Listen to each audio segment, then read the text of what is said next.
बिस्मिल्लाहिर्रहमानिर्रहीम।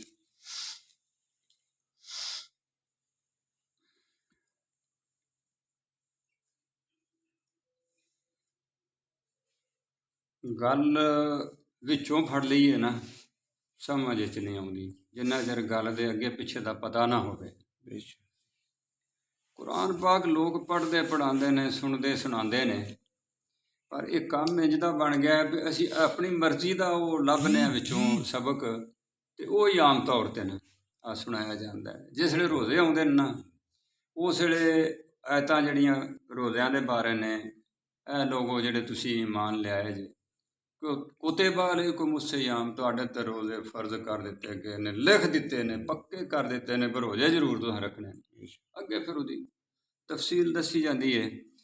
ਜਦੋਂ ਅਸੀਂ ਵੇਖਦੇ ਹਾਂ ਨਾ ਵੀ ਇਹਦੇ ਅੱਗੇ ਪਿੱਛੇ ਕੀ ਹੈ, ਇਹ ਰੋਜ਼ਾ ਜੋ ਰੱਬ ਨੇ ਰੱਖਿਆ ਹੈ ਅਤੇ ਆਖਿਆ ਵੀ ਤੁਹਾਡੇ ਤੋਂ ਪਹਿਲੋਂ ਵੀ ਸਾਰੀਆਂ ਉਮਤਾਂ ਨੂੰ ਰਖਾਇਆ ਹੈ, ਤੁਹਾਡੇ ਉੱਤੇ ਵੀ ਫਰਜ਼ ਕੀਤੇ ਨੇ, ਇਹਦਾ ਮਕਸਦ ਕੀ ਹੈ? ਅਤੇ ਨਬੀ ਸੱਲੱਲਾਹੁ ਅਲੈਹਿ ਵਸੱਲਮ ਦਾ ਫਰਮਾਨ ਹੈ, ਕਈ ਰੋਜ਼ਾ ਰੱਖਣ ਵਾਲੇ ਅਤੇ ਰਾਤ ਨੂੰ ਨਮਾਜ਼ਾਂ ਪੜ੍ਹਨ ਵਾਲੇ ਇਹੋ ਜਿਹੇ ਨੇ ਜਿਨ੍ਹਾਂ ਨੂੰ ਸਿਵਾਏ ਫਾਕੇ ਤੜਾਕੇ ਤੋਂ ਅਤੇ ਰਾਤ ਦੇ ਜਗਰਾਤੇ ਤੋਂ ਸਿਵਾ ਕੁਝ ਲੱਭਦਾ ਹੀ ਨਹੀਂ। ਰੋਜ਼ੇ ਤੋਂ ਅਤੇ ਕੁਰਾਨ ਸੁਣਨ ਸੁਣਾਉਣ ਤੋਂ ਉਹਨਾਂ ਨੂੰ ਕੱਖ ਨਹੀਂ ਲੱਭਦਾ। ਉਹਦੀ ਵਜ੍ਹਾ ਕੀ ਹੈ? ਉਹਦੀ ਵਜ੍ਹਾ ਇਹ ਵੀ ਕੁਰਾਨ ਨੂੰ ਤਾਂ ਸਮਝਦੇ ਹੀ ਨਹੀਂ ਅਸੀਂ। ਜ਼ਰਾ ਕੋ ਅੱਗੇ ਕਰਾਤ ਲੰਮੀ ਹੋ ਜਾਏ ਅਤੇ ਮਗਰੋਂ ਮਤਲਬ ਵੀ ਸਾਨੂੰ ਇਹ ਹੁੰਦਾ ਵੀ ਛੇਤੀ ਕੰਮ ਨਿਬੜੇ ਤੇ ਜਾਈਏ, ਕਿਉਂ? ਸਾਨੂੰ ਸਮਝ ਨਹੀਂ, ਅਤੇ ਨਾ ਕੋਈ ਇਸ ਗੱਲ ਦਾ ਇੰਤਜ਼ਾਮ ਹੈ ਸਮਝਣ ਸਮਝਾਉਣ ਦਾ। ਜ਼ਿੰਦਗੀਆਂ ਸਾਡੀਆਂ ਵੀ ਲੰਘ ਗਈਆਂ ਨੇ, ਲੋਕਾਂ ਦੀਆਂ ਵੀ ਲੰਘ ਗਈਆਂ ਨੇ, ਸਾਨੂੰ ਘੱਟ ਹੀ ਸਮਝ ਆਉਂਦੀ ਹੈ। ਕੋਈ ਅੱਲਾ ਦੇ ਬੰਦੇ ਹੋਣਗੇ ਜਿਨ੍ਹਾਂ ਨੂੰ ਆਉਂਦੀ ਸਮਝ, ਮੁੜ ਨਮਾਜ਼ ਵਿੱਚ ਦਿਲ ਵੀ ਲੱਗਦਾ ਹੈ। ਅੱਛਾ, ਇਹ ਰੋਜ਼ਿਆਂ ਦੀਆਂ ਆਇਤਾਂ ਤੋਂ ਪਹਿਲੋਂ ਨਾ ਇੱਕ ਗੱਲ ਰੱਬ ਨੇ ਇਹ ਕੀਤੀ, ਇਹ ਈਮਾਨ ਵਾਲਿਓ ਤੁਹਾਡੇ ਉੱਤੇ ਕਸਾਸ ਜਿਹੜਾ ਹੈ ਨਾ, ਇਹ ਫਰਜ਼ ਕੀਤਾ ਹੈ, ਕਤਲ ਦਾ ਬਦਲਾ। ਕਤਲ, ਕੋਈ ਵੀ ਸੱਟ ਪੇਟ ਕੋ ਕਿਸੇ ਨੂੰ ਮਾਰਦਾ ਹੈ ਅਤੇ ਉਹਦਾ ਬਦਲਾ ਹੈ। ਅੱਲਾ ਨੇ ਕਿਹਾ ਇਹ ਵੀ ਮੈਂ ਤੁਹਾਡੇ ਉੱਤੇ ਫਰਜ਼ ਕੀਤਾ ਹੈ ਵੀ ਇਹ ਕਾਨੂੰਨ ਜਿਹੜਾ ਚਲਾਉਣਾ ਜੇ। ਅੱਛਾ, ਰੋਜ਼ੇ ਅਸੀਂ ਰੱਖਦੇ ਹਾਂ, ਕਾਨੂੰਨ ਦਾ ਸਾਨੂੰ ਫਿਕਰ ਕੋਈ ਨਹੀਂ। ਫਿਰ ਰੱਬ ਤੇ ਰੋਜ਼ਿਆਂ ਤੋਂ ਪਹਿਲੋਂ ਇਹ ਆਖਣ ਡਿਆ ਹੈ ਵੀ ਮੈਂ ਆ ਮੁਸਲਮਾਨਾਂ ਦੇ ਉੱਤੇ, ਈਮਾਨ ਵਾਲਿਆਂ ਦੇ ਉੱਤੇ ਫਰਜ਼ ਕੀਤਾ ਹੈ। ਅਤੇ ਦੁਨੀਆ 'ਚ ਅਮਨ ਨਹੀਂ ਹੋਣਾ ਜਿੰਨਾ ਚਿਰ ਤੀਕਰ ਅਦਲ ਨਾ ਹੋਇਆ। ਅਤੇ ਅਦਲ ਤਾਂ ਇਹ ਹੀ ਹੈ ਨਾ, ਭਾਵੇਂ ਕੋਈ ਵੱਡਾ ਹੈ ਅਤੇ ਭਾਵੇਂ ਕੋਈ ਛੋਟਾ ਹੈ, ਹਰ ਇੱਕ ਦੇ ਨਾਲ ਅਦਲ ਹੋਵੇ। ਹਾਂਜੀ, ਫਿਰ ਅਗਲੀ ਗੱਲ ਇਹ ਕੀਤੀ ਵੀ ਜਦੋਂ ਤੁਸੀਂ ਵਿਰਾਸਤ ਦੇ ਬਾਰੇ ਕੋਈ ਵਸੀਅਤ ਕਰਨ ਲੱਗਣਾ ਹੈ ਨਾ, ਤੋ ਜੇ ਹੇਰਾ ਫੇਰੀ ਨਹੀਂ ਕਰਨੀ, ਡੰਡੀ ਨਹੀਂ ਮਾਰਨੀ। ਉਸ ਵੇਲੇ ਮੁਸਤਕਿਲ ਕਾਨੂੰਨ ਵਿਰਾਸਤ ਦਾ ਨਹੀਂ ਸੀ ਆਇਆ, ਅਤੇ ਇਹ ਆਇਤ ਆ ਗਈ। ਔਲਾਦ ਚੰਗੀ ਮਾੜੀ ਕੋ ਹੋ ਸਕਦਾ, ਕੋਈ ਮਾੜਾ ਬਹੁਤਾ ਚੰਗਾ ਤੁਹਾਨੂੰ ਲੱਗਦਾ ਹੋਵੇ, ਲੇਕਿਨ ਇੰਝ ਨਾ ਕਰਿਆ ਜੇ, ਫਰਕ ਨਾ ਪਾਇਆ ਜੇ, ਤੁਹਾਂ ਤਾਂ ਟੁਰ ਜਾਣਾ ਅਤੇ ਮਗਰੋਂ ਨਾ ਅੱਗ ਬਾਲ ਜਾਇਆ ਜੇ, ਲੜ ਲੜ ਕੇ ਮਰਦੇ ਰਹਿਣਾ। ਅੱਛਾ, ਇਹ ਰੋਜ਼ਿਆਂ ਤੋਂ ਪਹਿਲੋਂ ਆ ਗਿਆ। ਫਿਰ ਜਿੱਥੇ ਰੋਜ਼ਿਆਂ ਨਹੀਂ ਆਇਤਾਂ ਆਈਆਂ ਅਤੇ ਮੁੜ ਅੱਗੇ ਜਾ ਕੇ ਕੀ ਹੋਇਆ?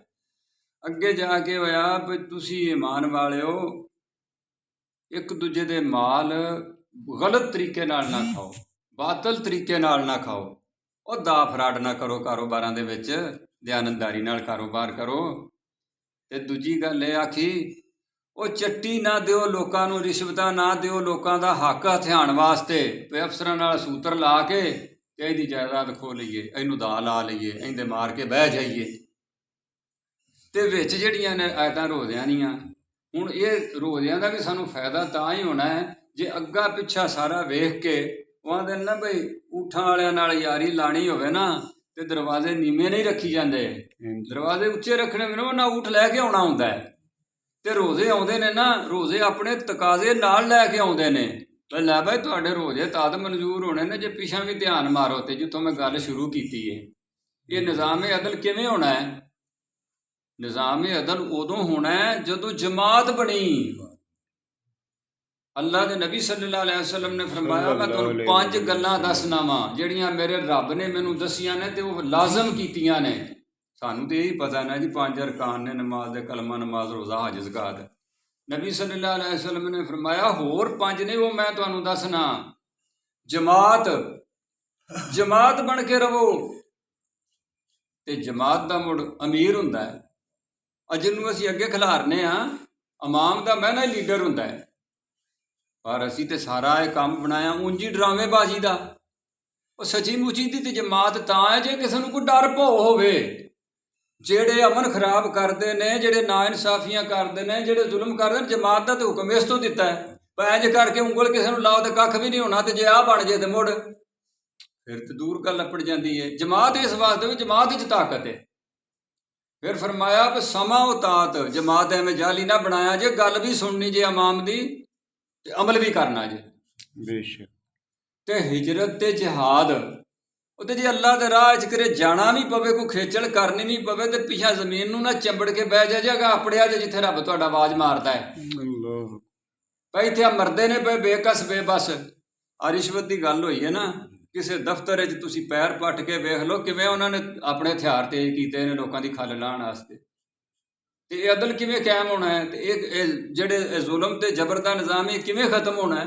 ਔਰ ਸੱਚੀ ਮੁੱਚੀ ਦੇ ਮੁਸਲਮਾਨ ਬਣੀਏ, ਸੱਚੀ ਮੁੱਚੀ ਦੇ ਅਸੀਂ ਬਣਦੇ ਹੀ ਨਹੀਂ। ਕਿਉਂ? ਅਸੀਂ ਕੁਰਾਨ ਦੇ ਟੋਟੇ ਕਰ ਕਰਕੇ ਨਾ ਆਪਣੀ ਮਰਜ਼ੀ ਦਾ ਵਿੱਚੋਂ ਟਾਵਾਂ ਤੇ ਉਹ ਹੀ ਸਿਖਾਨੇ ਤੇ ਪੜ੍ਹਾਉਂਦੇ ਆ ਪੋਲਾ ਠੰਡੀ ਸੜਕ ਪੈ ਕੇ ਜੰਨਤ ਨੂੰ ਟੁਰ ਜਾਈਏ, ਇੰਨੇ ਨਫਲ ਪੜ੍ਹ ਲਓ, ਇੰਨੀਆਂ ਨਮਾਜ਼ਾਂ ਪੜ੍ਹ ਲਓ ਤੇ ਇੰਨੇ ਵਜ਼ੀਫੇ ਕਰ ਲਓ, ਬਸ ਤੁਸੀਂ ਆ ਨੇਕੀ ਦੀ ਗੱਲ ਕਰਦੇ ਤੁਸੀਂ ਟੁਰ ਜਾਣਾ ਨਾ।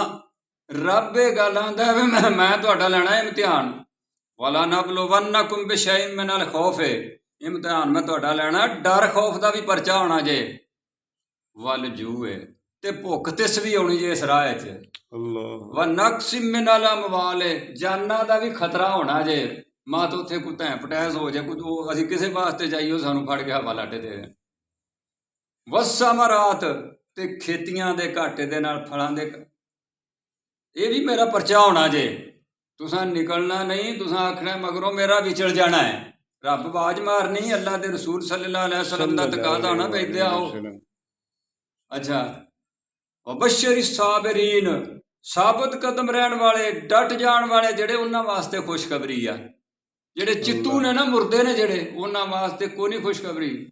ਅੱਲਾਜ਼ੀਨਾ ਇਜ਼ਾ ਅਸਾਬਤਹੁਮ ਮੁਸੀਬਾ, ਉਹ ਸਾਬਤ ਕਦਮ ਉਹ ਨੇ ਜਦੋਂ ਕੋਈ ਉਹਨਾਂ ਨੂੰ ਮੁਸੀਬਤ ਆਉਂਦੀ ਏ, ਕਾਲੂ ਇੰਨਾ ਲਿல்லாਹਿ ਵ ਇੰਨਾ ਇਲੈਹਿ ਰਾਜਿਊਨ, ਉਹ ਆਂਦੇ ਨੇ ਕੋਈ ਗੱਲ ਨਹੀਂ, ਮਾਲ ਸੀ ਅੱਲਾ ਲੈ ਗਿਆ, ਉਹਨੇ ਦਿੱਤਾ ਸੀ ਤੇ ਅਸਾਂ ਵੀ ਉੱਥੇ ਹੀ ਜਾਣਾ ਜਿੱਥੇ ਮਾਲ ਗਿਆ, ਅੱਲਾ ਪਾਕ ਨੇ ਸਾਨੂੰ ਵੀ ਉੱਥੇ ਹੀ ਲਿਜਾਣਾ ਹੈ, ਉੱਥੇ ਲਿਜਾਣਾ।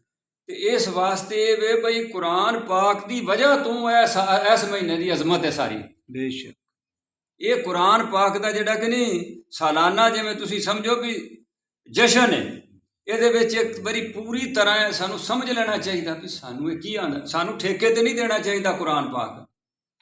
ਜੋ ਆਂਦੇ ਨੇ ਸੁਣਾਉਂਦੇ ਨੇ ਸਾਨੂੰ, ਠੀਕ ਹੈ, ਹਰ ਬੰਦੇ ਵਾਸਤੇ ਕੁਰਾਨ ਪਾਕ ਹੈ। ਤੁਸੀਂ ਇਹਨੂੰ ਪੜ੍ਹੋ, ਸਮਝੋ ਕਾਹਦੇ ਵਾਸਤੇ ਲੋਕਾਂ ਤਰਜਮੇ ਲਿਖੇ ਨੇ, ਤਫਸੀਰਾਂ ਕਾਹਦੇ ਵਾਸਤੇ ਲਿਖੀਆਂ ਨੇ।